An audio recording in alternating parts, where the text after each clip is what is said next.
가게사는 증시 각도기. 예, 안녕하세요. 젊은 투자 증시 나침판 안지원입니다. 네, 오늘은 조금 보람을 느끼는 각도기 곽산준입니다. 우리 각도기 TV 시청자분들과 독일마을 분들은 이번 하락장에서 잘 버텼을 것 같고, 네. 오늘 드디어 그 몸빵한 몸에 멍들게 몸빵했던 것을 조금 되돌려 받은 날이 아닌가 하는 생각에 조금 기분이 좋아졌습니다.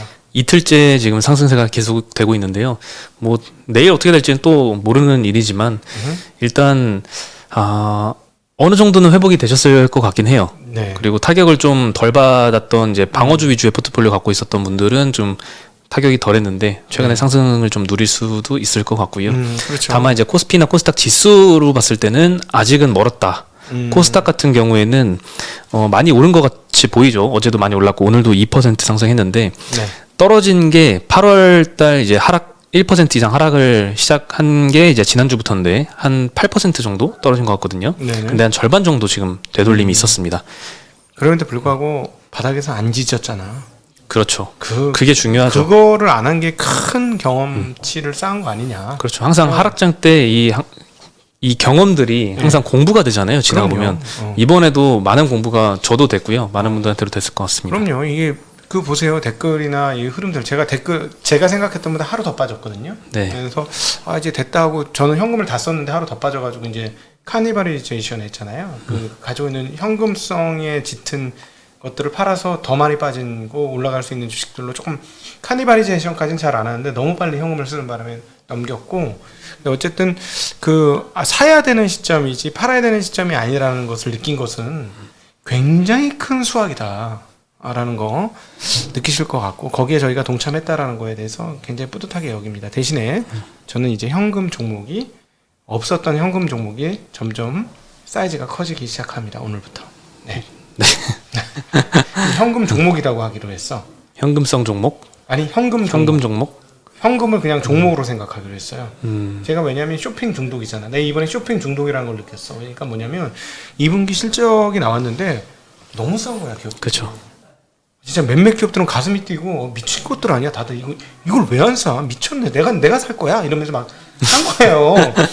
오늘도 현금이 하나도 없는 거야. 근데 그러고 나서 하루 빠지고 큰 폭으로 빠지고 또 하루 더 빠졌거든요. 그래서 제가 캐니발리제이션 하면서 기존에, 그러니까 소위 말해서 완전한 방어주들, 뭐 예를 들어 기간 산업들, 기간 산업군의 이 방어주들을 규모를 줄이고 이쪽으로 넘어갔거든요. 그래서 이건 아닌데 하는 생각. 근데 필요할 때는 이렇게 해야 돼요. 해야 되는데 어쨌든 약간 쇼핑 중독이구나 이런 걸 느끼면서 현금도 종목이라고 생각하고 세상에서 가장 매력적인 종목 현금을 사기로 했다라는 마음을 먹고 오늘부터는 현금 비중이 본격적으로 늘어나기 시작했습니다. 네, 참고해 주시고요. 오늘 코스피 지수가 1.56%, 코스닥이 2% 상승을 했고요. 개인 투자자들은 여전히 오르니까 매도하는 모습 보였습니다. 네. 코스피에서 3,500억 매도, 코스닥에서 400억 매도했고요. 외국인은 코스피에서 1,500억 매수, 코스닥에서는 880억 매수했습니다. 그리고 기관이 코스피에서 2,300억 매수했고요. 네. 코스닥에서는 300억 매도를 했습니다. 기관들이 많이 사주네요. 오늘 오랜만에 외국인 돌아왔습니다.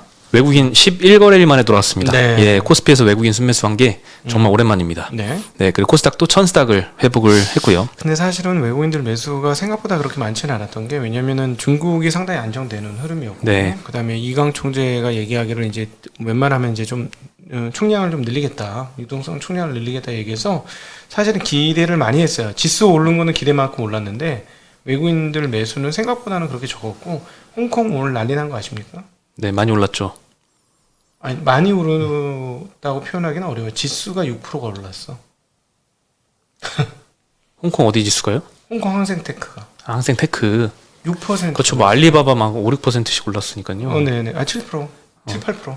네, 텐센트 7, 8%. 더 올랐네요, 나중에. 네, 엄청나게 올랐어요, 지금. 물론 뭐 중국 애들한테 소문이 난 것 같아. 각도기가 그거 사러 갔다는 거. 벌써 소문이 나나. 모르게 샀어야 되는데.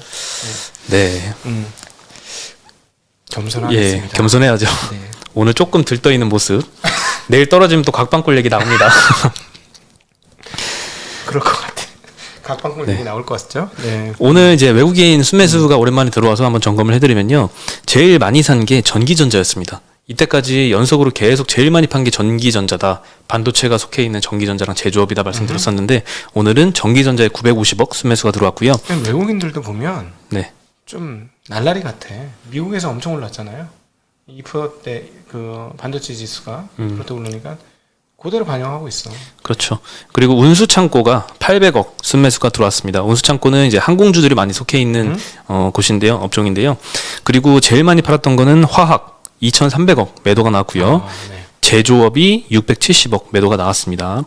일단 그 LG화학이 어제에 의해서 오늘도 한 1.4% 상승 하락을 보였고요. 네. 그 볼트 EV 기존에 6만 9천 대 리콜이었는데 7만 3천 대가 추가되면서 한 14만 2천 대 정도 리콜 물량이 발생하면서 이 관련된 리콜 비용이 얼마였죠? 18조 원. 18억 달러. 예, 2.1조 원. 네, 요거 좀 예상보다 커지고 또 이게 어제 나왔던 소식이잖아요. 오늘 아침부터는 좀 관련된 이 리포트들이 좀 많이 나왔습니다. 목표가도 하향하고 삼성증권에서도 목표가를 뭐 큰 폭은 아니지만 하향하고 하면서 오늘도 좀 센티가 안 좋았고요. 오늘은 또 외국인들이 2차전지 업종을 또 많이 매도를 했습니다. 그러니까 LG화학이 조금 확산되는 느낌이죠. 네. 그러니까 LG화학으로 끝난 게 아니고 어제는 LG화학 문제니까 우리는 괜찮아 했는데 이 문제가 좀 전반적으로 확산되는 느낌. 그리고 삼성증권 이제 조현열 애널리스트가 얘기한 거에 따르면 그 잦은 화재로 신뢰도가 낮아진 문제에 대해서 좀 지적을 해줬거든요. 그게 지금 문제야. 예. 연타 터진 게 제일 큰 문제예요. 그렇죠. 뭐 단순히 얼마 비용이 이제 충당금 더 쌓으면 된다. 이게 끝나는 게 아니라 신뢰도 문제로 영향이 되고 앞으로의 우려감도 더 커지게 되는 거죠. 사실 대수도 문제가 아니고 퍼센테이지도 굉장히 낮아요. 그거 갖고 무슨 호들갑이냐라고 볼 수는 있겠는데 네. 이게 그냥 아무리 그래도 뭐 1000대 중에 한 대 그냥 가다 불이 나버리면 이건 참 이게 안 꺼지잖아. 불이 한번 나면 네. 좀 문제가 되긴 하죠. 네. 예. 그래서 오늘 삼성 SDI는 좀 더 빠졌습니다. 3.5% 마이너스 났고요. 소재주들 그동안 잘 나갔었는데 그리고 하락장에서도 방어를 꽤 잘 했었는데 오늘은 좀 하락세가 컸습니다. 네. 에코프로비엠, LNF, 코스모 화학이 4%대 하락했고요. 코스모 신소재는 6.7% 하락했습니다. 네. 그리고 어저께 미국 시장에서 제일 컸던 소식 그리고 우리나라에 가장 큰 영향을 끼쳤던 소식 중에 하나가 화이자 소식입니다. 화이자가 이제 바이오엔테크하고 공동 개발한 코로나 백신이 있는데요. 네. FDA 전면 승인을 받았습니다. 네. 이 영향으로 이제 국내 백신주들은 좀 하락을 했고요.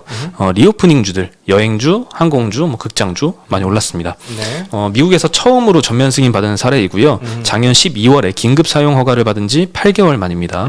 통상 FDA가 승인 절차를 시작을 하면은 한 10개월 정도가 소요가 되는데요. 네. 이번엔 4개월도 안 돼서 전면 승인이 된 겁니다. 네. 작년에 이제 긴급 사용 허가 이후에 2억 400만 도즈 이상이 접종이 됐다고 합니다. 미국에서 접종한 게 한 1억 7천만 명 정도 되는데요. 네. 이 중에 9,200만 명은 화이자 백신 접종자라고 합니다. 네. 오늘 SK바이오사이언스가 한 6%가량 하락세를 보였고요. SK케미칼, 모회사죠. 6% 하락했습니다. 삼성바이오로직스도 마이너스 5% 하락했고요.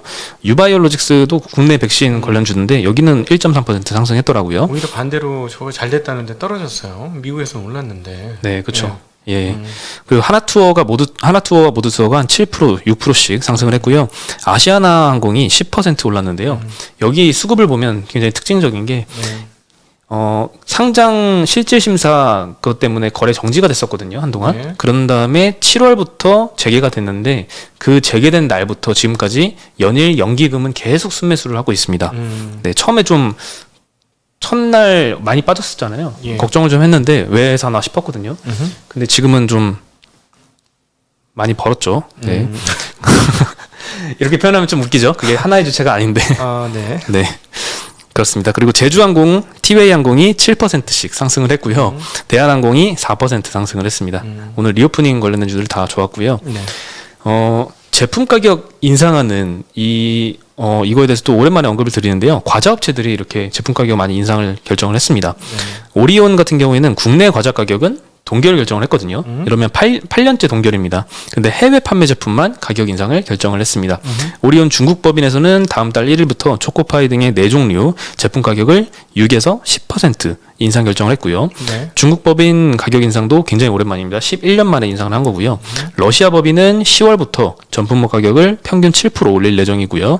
이 러시아 같은 경우에는 원재료 가격 그 상승 부담뿐만 아니라 이 환율 하락 요인까지 겹쳤습니다. 러시아 루블화 환율을 보면은 10년 시계열로 보면은 굉장히 많이 빠졌거든요. 마치 브라질처럼 그 정도 급은 아니지만 그래서 더 이상 이제 인상이 불가피하다라고 판단을 했다고 하고요.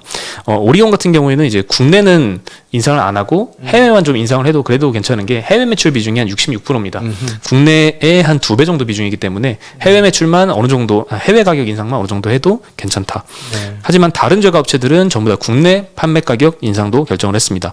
혜태제과는 이제 9월부터 홈런볼, 맛동산 등의 5개 제품 가격을 평균 10.8% 많이 올렸죠. 인상을 하기로 했고요. 그거 까보면 매달 없어요. 양이 좀 예전보다는 줄었나요?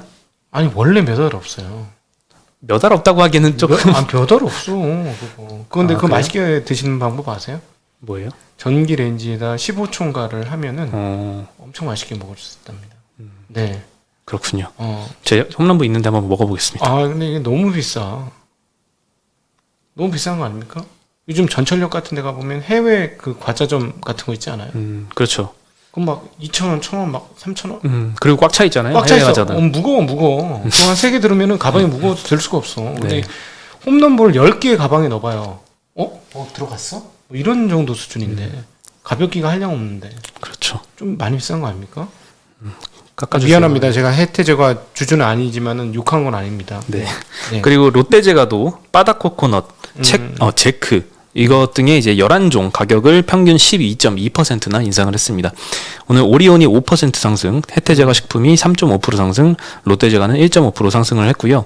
이 밖에도 음식료 업종이 오늘 세 번째로 업종 상승률 상위를 기록을 했습니다. 일단 음식료 업체 굉장히 쌉니다. 네, 싸요. 네. 오늘 많이 올랐던 저 회사도 진짜 싼 회사거든. 미친 회사. 요 건너편에 있지 않습니까?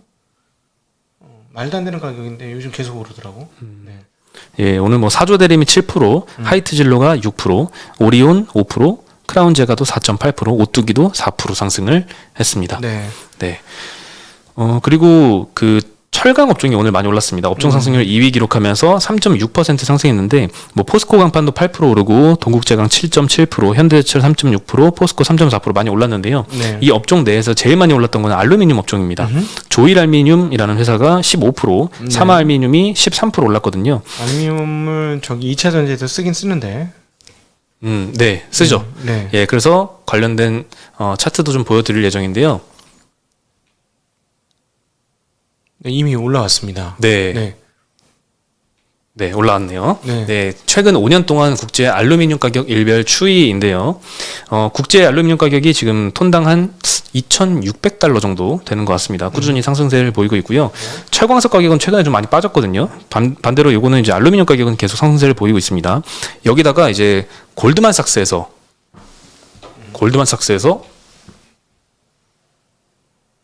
전망을 냈습니다. 죄송합니다. 어디 도망갔네요. 예. 골드만삭스 어디 갔어요? 네. 예. 가셨어. 안녕. 죄송합니다. 네. 네. 네. 정신이 없네요. 네, 그 향후 5년 동안 알루미늄 가격이 지속적으로 상승할 것이다 이렇게 전망을 해줬는데요. 알루미늄은 내연 기관보다 전기차에 한 70kg 정도 더 많이 쓰인다고 합니다. 그래서 총 한 250kg 정도가 쓰이고요. 왜냐면 그 어디지? 양극에 쓰이는 게 알루미늄이죠. 약간 헷갈리는데 음극의 동박이고 똑같이 이렇게 얇은 막으로다가 돌돌 말릴 때 쓰는 거라서 무조건 많이 쓰이죠. 네. 그리고 뭐 신재생 관련된 뭐 쪽 중에 2차전지만 쓰이는 게 아니고요. 풍력 타워에도 쓰인다고 합니다. 네네. 그리고 뭐 태양광 패널에도 쓰이고요. 다방면으로 쓰이죠. 앞으로 이제 좀 가벼워야 되니까 자동차에도 좀 더 많이 쓸 것 같아요. 네, 자동차용도 있습니다.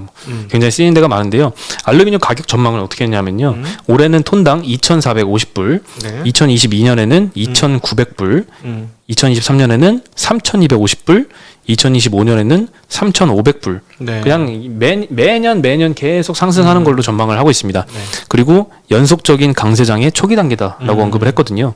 네, 굉장히 상승을 전망하고 있죠. 사실은 전기차면 가벼운 게 굉장히 중요해서 근데 알루미늄이 약간 틀어지거든. 그래도 불구하고 워낙 가볍기 때문에 많이 사용될 것 같아요. 저기 그 테슬라 S는 알루미늄이잖아요. 그리고 일부 그 오늘 종목들 중에 일부 종목은 정치 테마주를 뭐 엮이긴 했습니다. 오늘은 뭐 그것 때문에 오른 건 아닌 것 같은데요. 근데 뭐 종목들을 한번 말씀드리면 이게 좀 생소하거든요. 종목들이. 네. 사마알미늄이라는 회사는 이제 일반 포장재용, 전지용, 콘덴서용, 음극 박제용, 자동차용, 에어컨용 알루미늄 등을 생산을 한다고 하고요. 호일 만드는 회사예요. 네. 네. 조일알미늄은 이제 건축 내외장재, 자동차용, 방음벽재, 인쇄판, 보온재, 화장품 캡, 전자부품, 주방용기 등 뭐 이런 용도로 좀 알루미늄을 생산을 한다고 합니다. 네. 네. 예. 알루미늄에서 고생을 좀 했네요. 네. 헤매가지고.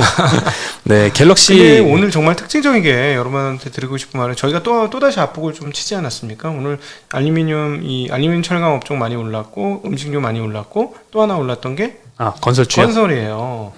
역시 저희는 여러분들에게 앞북을 쳐드리는 곳이요. 뒷북 치지 않습니다. 저희는 뭐 이렇게 많이 오른 것 같고 뭐 2차 전지 떨어지기 직전에 2차 전지가 좋아요. 이런 얘기 저희 하는 채널이 아니죠. 네. 네, 이 얘기 들으면 곧 13만이 될 거예요. 우리 13만 이 방송 나갈 때 13만 됩니다. 예.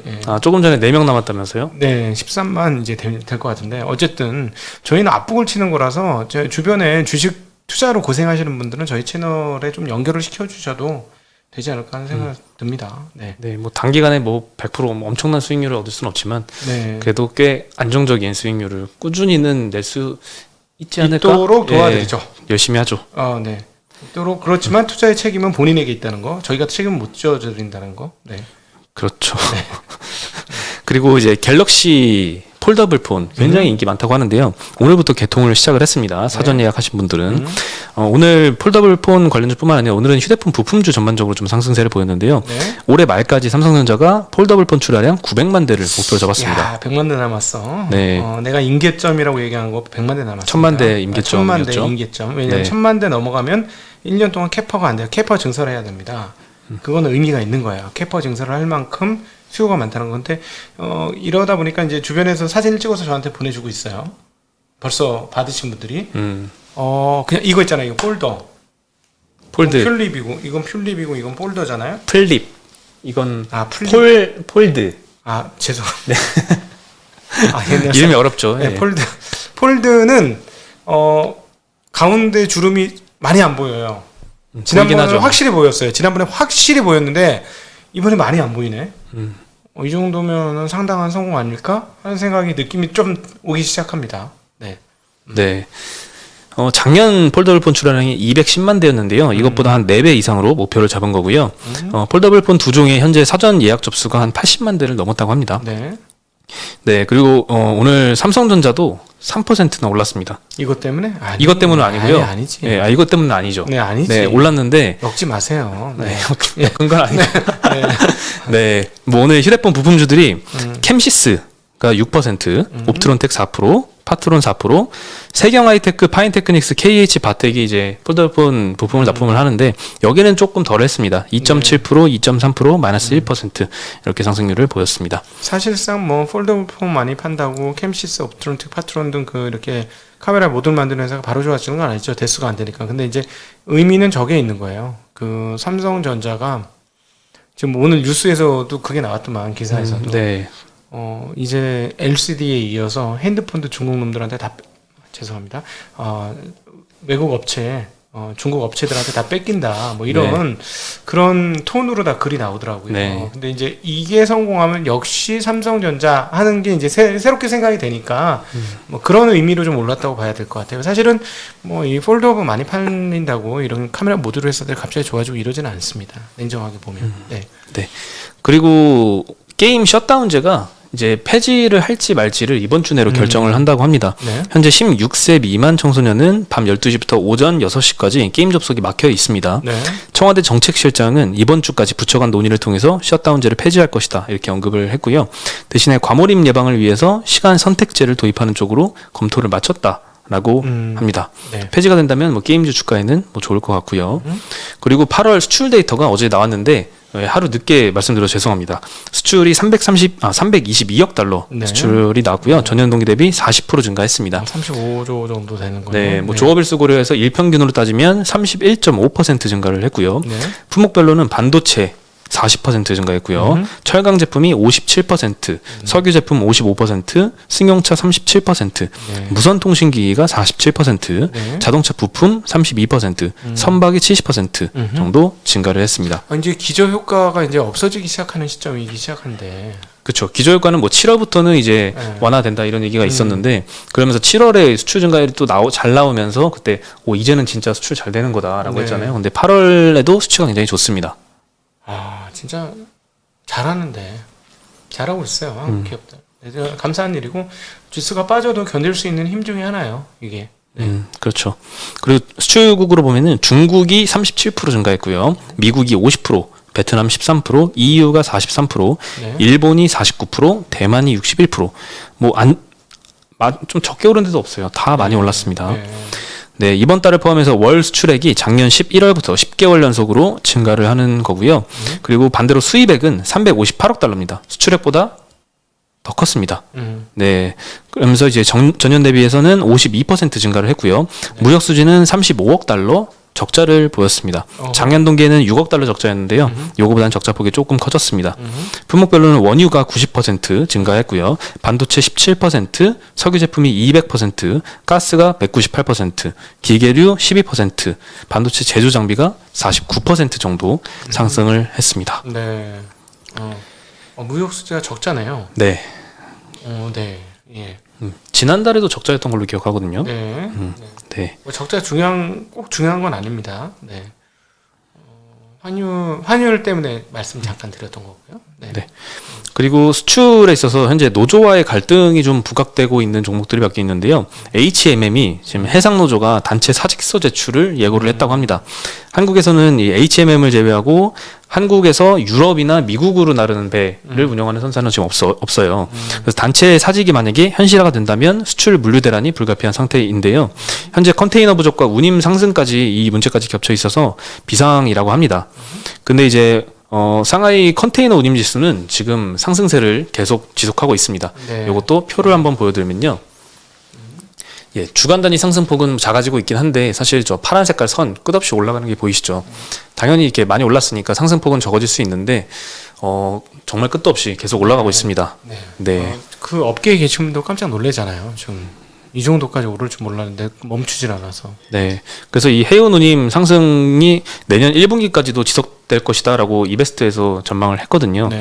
네. 그래서 HMM이 오늘 이 노조 이슈에도 불구하고 5% 상승을 했습니다. 네. 그리고 기아차도 사실 노조와의 갈등이 좀 있는데요. 생산 특근 중단을 기아차 노조에서 결정을 했다고 합니다. 최종 교섭 결렬 시에는 전면 파업에 돌입하기로 결정을 했고요. 임단협을 타결한 현대차 그리고 매각 절차 중인 쌍용차를 제외하고는 3개의 완성차 업체가 모두 파업에 임박한 상황입니다. 네, 근데 오늘 역시 현대차는 상승을 했습니다. 2.7%, 기아차도 1.5% 상승해서 마감을 했습니다. 네. 오늘 어제도 그렇지만 어제도 몇 개 악재가 크게 있었던 종목들 빼고는 많이 올랐잖아요. 오르는 종목 수가 압도적으로 빨간 봉이 파란 봉을 거의 다 눌러버린 그런 느낌. 오늘도 특별한 악재 없었으면 다 같이 올라가는 그런 좋은 장이었습니다. 네네. 네. 네, 아주 참 싸게 살 수 있는 좋은 기회였어요. 네, 좋은 기회였죠. 어떤 측면에서 보면. 근데 그럼에도 불구하고 시장에 대해서 너무 이렇게 바라보지 마시고요. 오르나 내리나 그거보다는 역시 이제 내가 투자할 기업이 매출과 이익이 증가하는지 그런 여부를 훨씬 더 중심으로 보시면 좋을 것 같습니다. 올라도 마음이 흔들리지 않고 내려도 흔들리지 않는 그런 투자의 마음을 가지면 좋으실 것 같습니다. 네. 그럼 저희는 여기서 인사드리겠습니다. 안녕.